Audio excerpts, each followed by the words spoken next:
हमारे YouTube channel सद्गुरु teach को subscribe करें और बेल आइकॉन को भी दबाएं ताकि आप देख पाएं हमारे ज्ञान से रिलेटिव वीडियो को देखने का मौका सबसे पहले। आपके बिना ये काम दाता कोई नहीं कर सकता। या दया करियो। परमात्मा को पता था कि यह आत्मा तो मेरी है। रामचंद्र भी यूं तो ठेकेदार बन रहा है।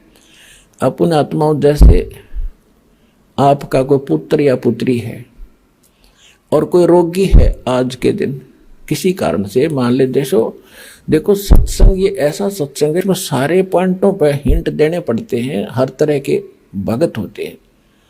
अब जैसे यहाँ अधिकतर रोगी आते हैं क्यों काल ने सत्यानाश कर दिया, भक्ति खत्म करवा दी, पिछले पुण्य खत्म हो लिए, आगे भक्ति इनके पास थी नहीं। माथा टेक टेक चौराहे वाली माताओं पर बैठा लिया। अब सब रोगी हो गए। किसी को कोई हानि है, कोई मेंटली डिस्टर्ब है, किसी को कैंसर है, किसी को हाहाकार मच रही। तो भक्ति की शक्ति बिना शरीर चलेगा कैसे? ये मट्टी है।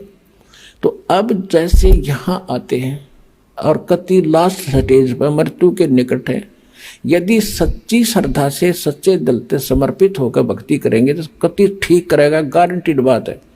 स्वस्थ होंगे यदि नीत भक्ति की होगी तय।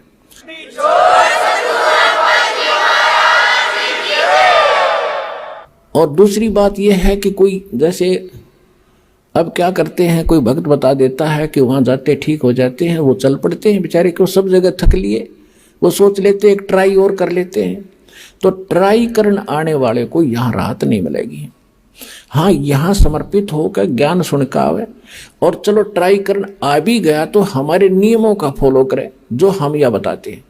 फिर देखना रोज चांदना देगा परमात्मा, जैसे दीपक में तेल डाल दिया जाता है ऐसे राहत मिलेगी आपको। यहाँ भगवान है, समर्थ सर्वशक्तिमान कबीर साहब की शक्ति है यहाँ पर।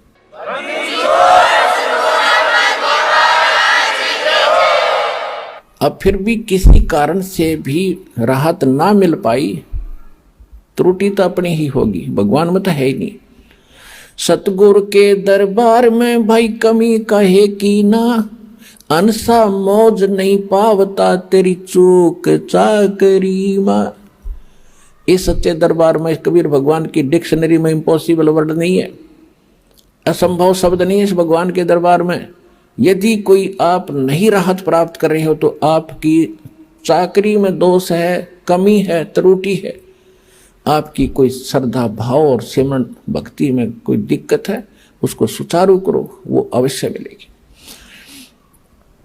अब कहने का भाव ये है कि अब जैसे किसी का बाप बीमार है, 70 साल का हो गया और नाम ले लिया उसने,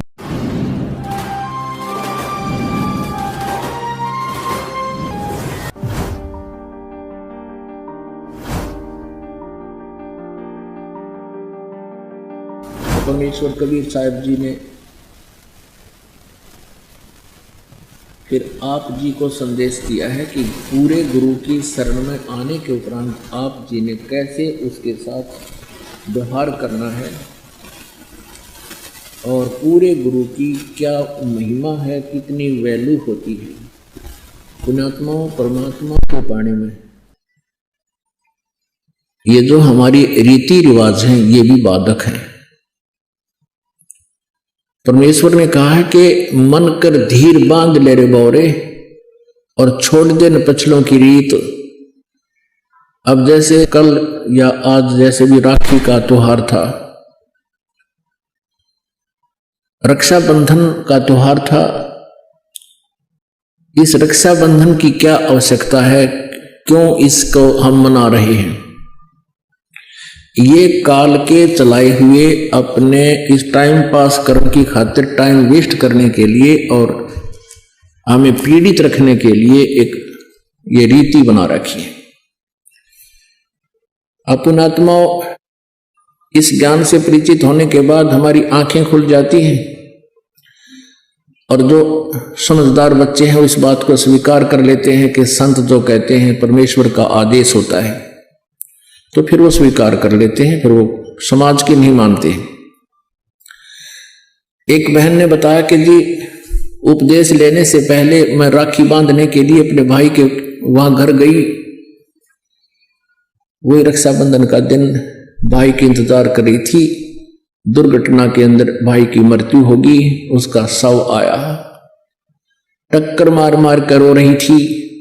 अब रक्षाबंधन का उद्देश्य क्या है कि भाई राखी इसलिए बांधते हैं कि वो हमारी रक्षा करेगा। और भाई की रक्षा कौन करेगा? हमारा रक्षक। कहते हैं जो रक्षक है उसको हम भूल चुके हैं। हम सब का रक्षक कबीर साहब है। कबीर परमेश्वर पूर्ण ब्रह्म परम अक्षर ब्रह्म। हम सब ने भाई और बहनों ने मिलकर परमेश्वर कबीर जी का रक्षा बंधन बांधना चाहिए, राखी, ताकि भाई और बहन दोनों का रक्षक हो जाए। कबीर साहब को रक्षाबंधन कैसे बंधेगा? हम उसकी शरण में आ जाएंगे और जो जाकी शरणा बसे ताको ताकी लाज, जल सो ही मछली चढ़ जा बह जाते गजराज।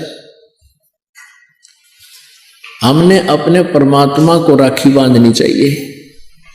और दूसरा एक और दुख पैदा करती है ये रक्षाबंधन का दिन, जिन बहनों का भाई नहीं, अब वो रोती हैं पिछले कमरों में बैठ कर अकेली, आए हमारा भाई को नहीं, हम किसके राखी बांधेंगे? कोई चाचा के, कोई ताऊ के, कोई मामा के भाइयों की मुंह की तरफ ताकेंगे हैं। और फिर वो न सोचेंगे या पैसे लेने की मारी यहां आ जाती है, चाहे ना कहें पर अंदर में जरूर अवश्य होगा, ऐसा होगा। और हमने ऐसा ना करना है। हमने अपने ऊपर कर्जा नहीं चढ़ाना किसी का। तो इसलिए हमने रक्षाबंधन का त्योहार कैसे मनाना है? परमात्मा का नाम ले लेना है।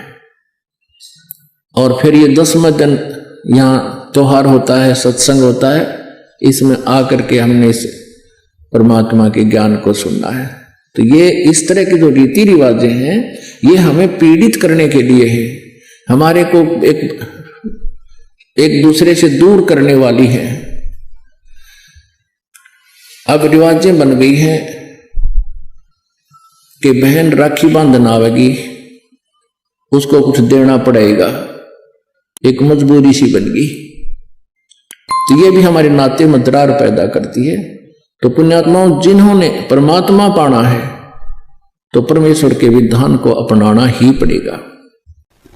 पुण्यात्माओं, परमात्मा के पाने में ये जो हमारी रीति रिवाज हैं ये भी बाधक हैं। परमेश्वर ने कहा है कि मन कर धीर बांध ले रे बौरे और छोड़ दे न पछलों की रीत। अब जैसे कल या आज जैसे भी राखी का त्योहार था, रक्षाबंधन का त्योहार था, इस रक्षाबंधन की क्या आवश्यकता है? क्यों इसको हम मना रहे हैं? ये काल के चलाए हुए अपने इस टाइम पास करने की खातिर, टाइम वेस्ट करने के लिए और हमें पीड़ित रखने के लिए एक ये रीति बना रखी है।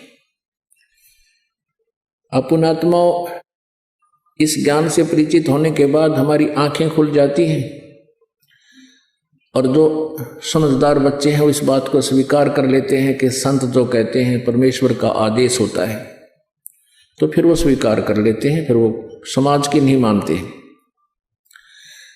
एक बहन ने बताया कि जी उपदेश लेने से पहले मैं राखी बांधने के लिए अपने भाई के वहां घर गई। वही रक्षाबंधन का दिन भाई की इंतजार कर रही थी। दुर्घटना के अंदर भाई की मृत्यु होगी, उसका शव आया, टक्कर मार मार कर रो रही थी। अब रक्षाबंधन का उद्देश्य क्या है कि भाई राखी इसलिए बांधते हैं कि वो हमारी रक्षा करेगा। और भाई की रक्षा कौन करेगा? हमारा रक्षक। कहते हैं जो रक्षक है उसको हम भूल चुके हैं। हम सब का रक्षक कबीर साहब है। कबीर परमेश्वर पूर्ण ब्रह्म परम अक्षर ब्रह्म। हम सब ने भाई और बहनों ने मिलकर परमेश्वर कबीर जी का रक्षा बंधन बांधना चाहिए, राखी, ताकि भाई और बहन दोनों का रक्षक हो जाए। कबीर साहब को रक्षाबंधन कैसे बंधेगा? हम उसकी शरण में आ जाएंगे और जो जाकी शरणा बसे ताको ताकी लाज, जल सो ही मछली चढ़ जा बह जाते गजराज। हमने अपने परमात्मा को राखी बांधनी चाहिए। और दूसरा एक और दुख पैदा करती है ये रक्षाबंधन का दिन जिन बहनों का भाई नहीं, अब वो रोती हैं पिछले कमरों में बैठ के अकेली, आए हमारा भाई को नहीं, हम किसके राखी बांधेंगे, कोई चाचा के, कोई ताऊ के, कोई मामा के भाइयों की मुंह की तरफ ताकेंगे हैं, और फिर वो न सोचेंगे या पैसे लेने की मारी यहाँ आ जाती है, चाहे ना कहें पर अंदर में जरूर अवश्य होगा, ऐसा होगा। और हमने ऐसा ना करना है, हमने अपने ऊपर कर्जा नहीं चढ़ाना किसी का। तो इसलिए हमने रक्षाबंधन का त्योहार कैसे मनाना है, परमात्मा का नाम ले लेना है। और फिर ये 10वां दिन यहाँ त्योहार होता है, सत्संग होता है, इसमें आकर के हमने इस परमात्मा के ज्ञान को सुनना है। तो ये इस तरह की जो रीति रिवाजें हैं ये हमें पीड़ित करने के लिए है, हमारे को एक दूसरे से दूर करने वाली है। अब रिवाजें बन गई हैं कि बहन राखी बांधना आवेगी, उसको कुछ देना पड़ेगा, एक मजबूरी सी बन गई। तो ये भी हमारे नाते में दरार पैदा करती है। तो पुण्यात्माओं, जिन्होंने परमात्मा पाना है तो परमेश्वर के विधान को अपनाना ही पड़ेगा।